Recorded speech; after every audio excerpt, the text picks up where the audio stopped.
ভয়াবহ আগুনে শেষ একটি পরিবার।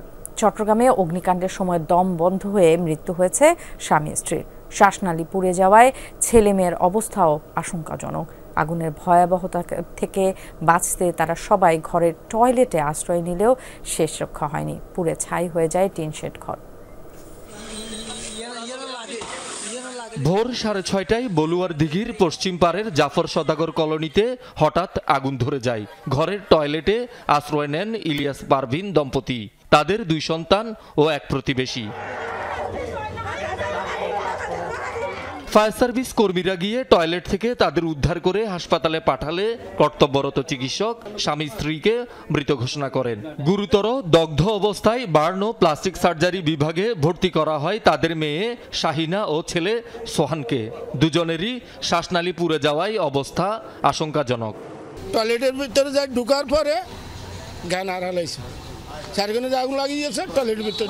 আগুন তো আর লাগে নাই গায়ে, হয়তো ভয়ে মরে গেছে, মানে শ্বাসকষ্টে মারা গেছে, শুধু ধোঁয়ায় এরকম আর কি। বাসার বাথরুমের থেকে উদ্ধার করছে। বাথরুমের ভিতরে ওনারা বসেছিল সবাই একসাথে 5 জন, একটা ছোট বাথরুম আর কয়জন আটে।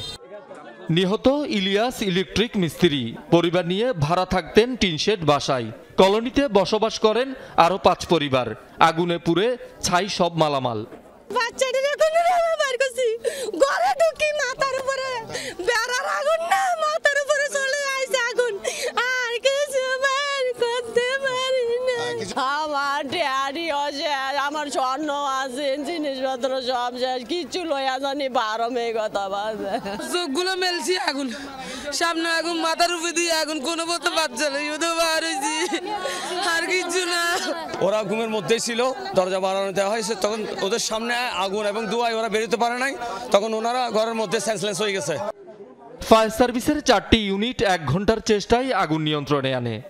বৈদ্যুতিক শর্ট সার্কিট থেকে লাগছে সম্ভবত, আমাদের যে বোর্ডটা কারেন্টের ওইটা থেকেই আগুনের সূত্রপাত হয়। আগুনটা ছিল আসলে কাঁচা ঘর, বাঁশের চাটার বেড়া ঘর, যার কারণে দ্রুত আগুনটা ছড়িয়ে পড়েছিল।